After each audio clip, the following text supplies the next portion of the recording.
I have 4 charges: possession, paraphernalia, minor possession, and theft.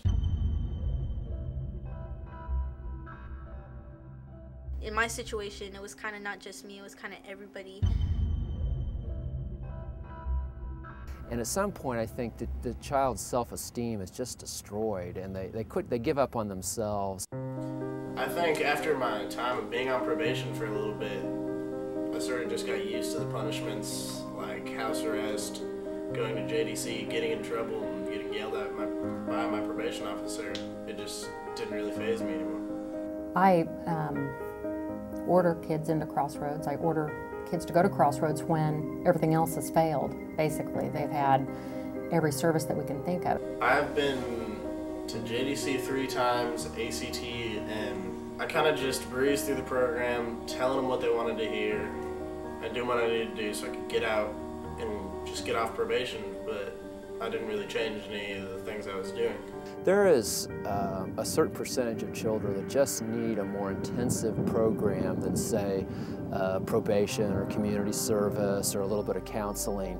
Generally, they are ill-informed, misinformed, non-thriving kids who do not make the best decisions with the limited information they have.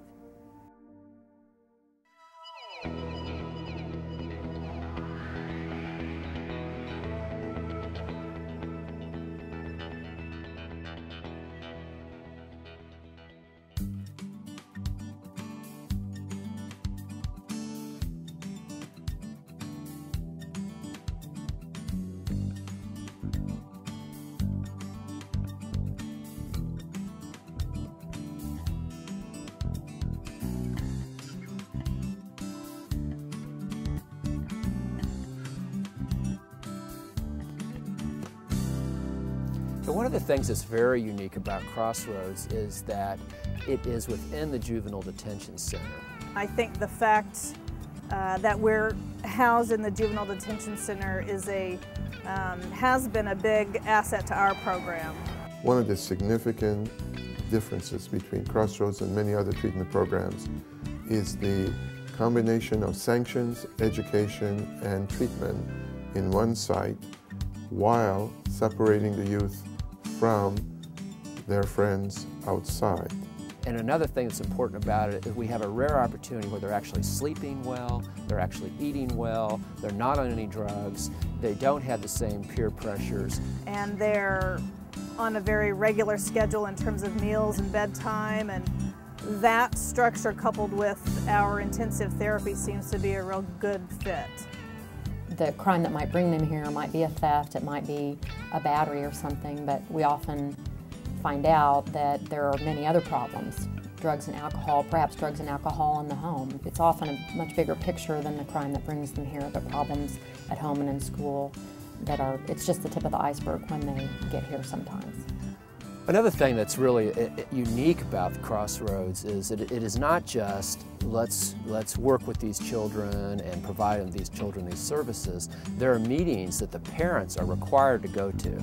The parents have to get a handle on how they may be contributing to the problem. The family treatment is one of the big, I think, keys to the program, because at the same time that we're treating the juveniles very intensively, we're also working with the parents very intensively. In my situation, it was kind of not just me, it was kind of everybody. And I think with this program, it'll help out a lot, just with the whole big picture of not just me, just of everything. We know that when parents are open to making changes and are open to doing things a little bit differently at home, that it increases the juveniles' chances for success dramatically.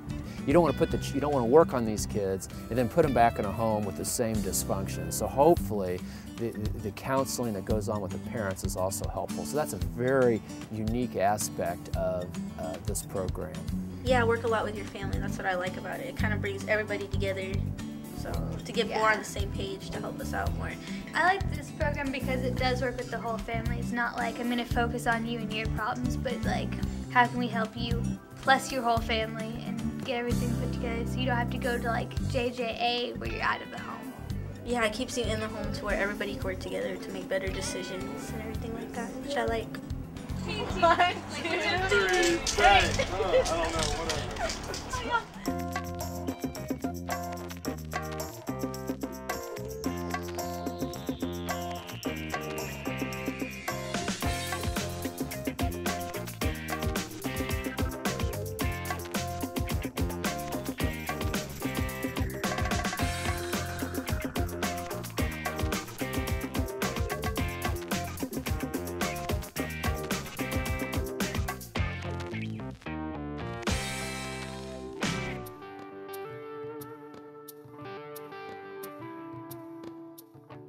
We're always hoping to instill the idea of mutual respect in the kids that go through the program. Getting them to a point where they can have respect for other people and other people's property and their community and their families. That seems to be one of the biggest changes we hope to make with the kids. Before Crossroads, all I cared about was getting off probation. I didn't care how that happened. And now, I don't really have probation on my mind as much. I mean, I get off June 30th, so I'm kind of thinking ahead of that, what I'm going to be doing this summer, trying to get credit so I can graduate, and just taking care of my life more instead of letting someone else do it for me. It's a really good project and organization because you learn a lot from it. Like, you learn about anger, and you learn about drugs and alcohol, and how to manage your life better and to make better decisions and how your decisions affect you in the future. I like the fact that people would look on me and be like, wow, that kid looks like he's really got something going for him. And it feels good to actually know that I do. Almost 100% of the time, those kids that I sent kicking and screaming come back and they are healthy and they are bright-eyed and they are smiling for once. Their families are smiling. I think that I've learned so much from it, and of course I didn't want to do it, but now I'm so happy that I did do it. We have therapy and counseling and things to get these kids to think in a different way. So it's a cognitive program to improve thinking skills. It's not teaching a particular behavior because we know that. The program's advantage is the way it packages the information so it is accepted, as well as fashioning the questions so that the client comes up with those same responses. I think that's been a really good program because it was showing me the flaws in my thinking and basically what I was doing wrong instead of just telling me I was a bad person. We have served approximately 1,200 kids since 1982, and with 1.5 parents per kid, approximately 4,000 individuals. After 28 years, it is hard to travel in Johnson County without running into someone who has been in Crossroads. A lot of what's great about Crossroads is it's an opportunity to try to restore to children their self-esteem and also just some clearer thinking skills. And again, there's just not many opportunities. I'm not aware of any other opportunities like that in our community. Right now, everybody's struggling for financing. The state's in a crisis with their budget, and it's affecting juvenile services. And so the concern is that there won't be resources for these kids to get the help they need so that they stay out of trouble. And we're really fortunate in Johnson County. We've got a lot of great people who care a lot about kids, a lot of great resources. Crossroads is one of those. It's invaluable in my opinion, and I would hate to see funding for that program go away.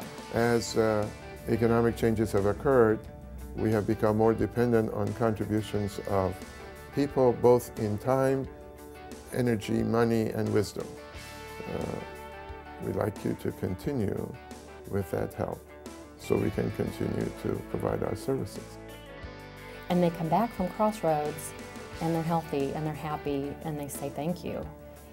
They say thank you to me when they should be thanking Dr. K and his staff because they're the ones that do all the work. I think anecdotally from a lot of the children that I've talked to and young men and women that I've talked to, when they look back at the steps they took to get on the right path, Crossroads is something that most of them actually speak pretty highly about. I would recommend the program because it's better than being in JJJ, TLC, all those other programs. It's better to be here, get to stay with your family and work everything out. So I would recommend it if you're in that situation. If someone was going down the wrong path that I knew, yes, I would definitely say that they should do this program.